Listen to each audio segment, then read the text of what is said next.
Hi, it's Mark from Remarkable Speaking. I'm here with Iyad Salloum of Insync Physio in North Burnaby, and we're talking bodies. How you doing, Iyad? Doing well. Let's talk some bodies. So, tendon pain with jumping sports. How do you deal with that? So it's pretty common that we see people play a lot of jumping sports in clinic, and often they have aches and strains all over the place. And I mean, most athletes that we deal with are usually managing an injury or two through the season because by the time they come and see us, it's kind of been persistent and they're just kind of patching it up as they go. So one of the things that we've been seeing more recently, especially as we get closer to kind of the nationals and the provincials, where we see kind of an increase in people's schedule and their training and their volume of jumping, we start to see a little more tendon pain, tendon dysfunctions with these people. So this isn't just necessarily one type of tendon because it could affect their Achilles tendon or also their patellar tendon, which is the tendon of like kind of the front of the knee, just under the kneecap. And we rely on those two structures very heavily when it comes to jumping. So, part of the things that we would have to kind of do, and this is the challenge here, is managing mid-season versus, let's say, in the off season where we can completely take them out of that aggressive, provocative program, build them up, and then send them back in, which we would never do that way anyways, because we don't want to cut off jumping entirely if they could still tolerate it. But ultimately, what we have to do in season is really be mindful of the total volume of things they do in their training program and kind of tinker with that. Maybe substitute some exercise and some different programming aspects, and then maybe also try to shore up some areas where they might be a bit underserved so that we can kind of help support that sore spot. So a common one we'll see is in adolescent boys. We'll see this a lot. It's the patellar tendon, which is the front of the knee. We'll see a lot of people in volleyball. If you ever go to a high school volleyball game and you'll see people's like knees with a little kind of strap that's just across the kneecap, and they do that for relief. But those tend to be kind of like a primary demographic: basketball, volleyball, and sometimes soccer. Anything where you're involving like repeated jumps or just like high intensity sprinting, you'll see some of that stuff happen. So, I guess the symptoms are pain. What's causing it? Just overwork?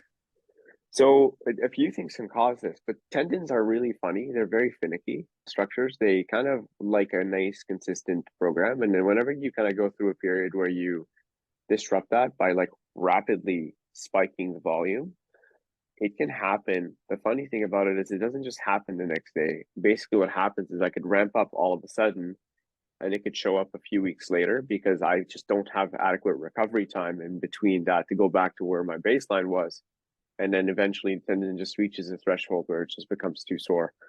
And one of the things that people will complain about is actually funny story is we worked with a volleyball player last week, and his main complaint wasn't the pain because he could play through pain. It was the fact that he just can't jump as high anymore. And he's lost some of that kind of explosiveness that is associated, like, especially when he's blocking off of volleyball, where he has to jump up and be at full reach. He said, "Oh, I can't jump up anymore. I have to kind of really think about it and I have to really, really kind of like dial in." And we were able to kind of assess him, and based on what we saw, it was basically part of the process was that his pain was so significant on some days that he just can't even kind of recruit that muscle adequately in his calf. So we had to kind of really tinker with this program, and we kind of set some priorities, for example, for him to play in a big tournament coming up. So we kind of monitored his training and kind of modified some of that to kind of allow him to go and play in that tournament. And he ended up responding really well to the program, to the exercise program. And we just did it in a way where we just didn't only jump. And I think that's really, really important that we kind of like do the rehab along with some of the movement that we want to do. So, one of the things that I learned, and I don't know if this is true, was that the muscles will increase in strength and ability to respond to hard work far faster than tendons will. That's probably accurate, I would say. What I can tell you is the specifics of like what's the dosage that you need and how much time. We just know that tendons tend to be slower in adaptation. They're quite strong structures. So what I'm trying to say here is not to freak people out and say, "Oh, don't ever jump because your tendon's gonna." They're quite strong and they're quite resilient structures. And often the fix is just more training, but just more specific training to kind of help improve, let's say, the capacity of that tissue to be able to handle all of that volume of jumping. And what we see a lot of times, especially in the adolescent population, or maybe like kind of like the late teen population, is some of them absolutely love to do their jumping training and their training on the courts, but they absolutely neglect the strength side. And that's kind of where we come in and try to like really help them on the strength and conditioning side to help not just with the Achilles itself, but when you jump, it's a whole body movement. So even we work a lot on kind of how their trunk, how their body stacks up over their hip over the feet kind of thing. And then also like you want to build the areas that are potentially going to help you put all that force into the ground so you could pop up. So yes, they are slower adapting, but the good news is they are very adaptable structures. So when you're diagnosing this, and it could be whichever of the places that are causing an issue, how are you determining which are beyond pain? So it's really simple, actually. With tendons, there's a few rules. One of the things we see in the Achilles, for example, or in the patellar tendon is it's very localized. It tends to be about a finger width in area, nothing more than that. So when somebody comes in and says this whole thing hurts, it might not just be the tendon. It tends to be quite localized and pinpoint. And it also tries to be repeated, it tends to be aggravated with repeated activity.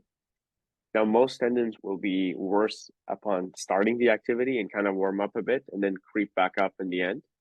So that's kind of the pattern you'll see with runners. People say, yeah, I start my run, it's kind of rough, and then it gets easier, and then it gets worse later on.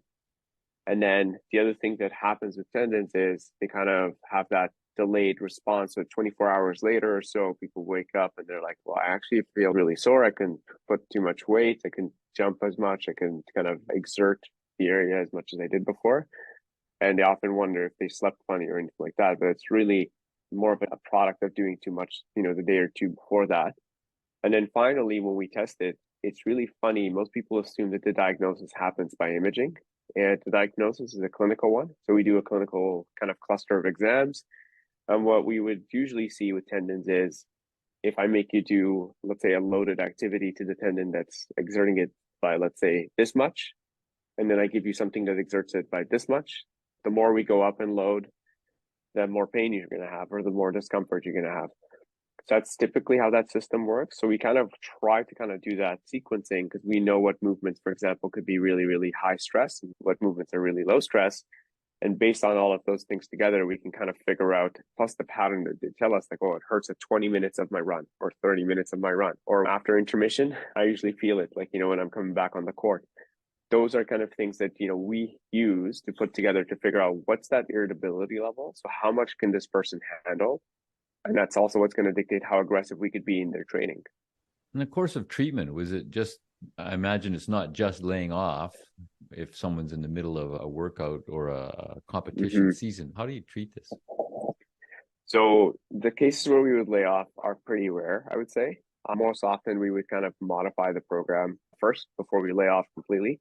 Obviously, in cases where like there are times where we would lay off for a day or two, but that's kind of like what it tends to be is we would just modify that program afterwards. We would want to look at all the things that provoke it. So sometimes it could be habitual friction or rubbing. So for example, we had a hockey player once who developed it and, he just got new skates, not broken in.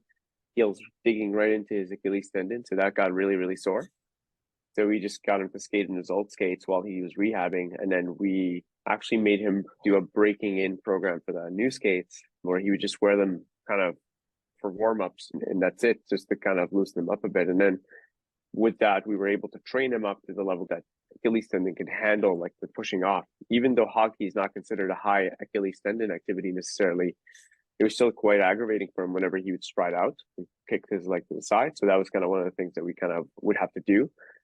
And we would also really want to exercise. Like that's primarily the fix here. It's not just exercise the local area, exercise the surrounding musculature, make sure they have adequate mobility in some of those areas. So for example, if you need to be able to squat really low or your ankle is really stiff, well, that's going to be a little more difficult to do. We tend to kind of look at the ankle, the knee, the hip, in that case, to be able to kind of carry that movement forward. But then also, I think what most people will do is focus on that rest of the chain and forget the actual tendon itself. We really need to address the tendon. So it's a case for local intervention and also, let's call it the distal and the proximal area too, not just the, oh yeah, just hit the knee and you'll be fine, or not just hit the area around it and the knee will be fine. So you kind of have to like look at both. And then it's really a matter of building up tolerance from there. So we would start with managing minutes and we would never stop 100%. Tends to be a last resort for us. If you're having tendon pain from your jumping sport or running, sprinting, whatever, the guys to see are Insync Physio. You can book online at insyncphysio.com, or you can call the office to book 604-298-4878 in North Burnaby. They also have a Vancouver office at 604-566-9716. Both are available to book on the website. Thanks so much for watching and listening. Thanks, Iyad. Thank you.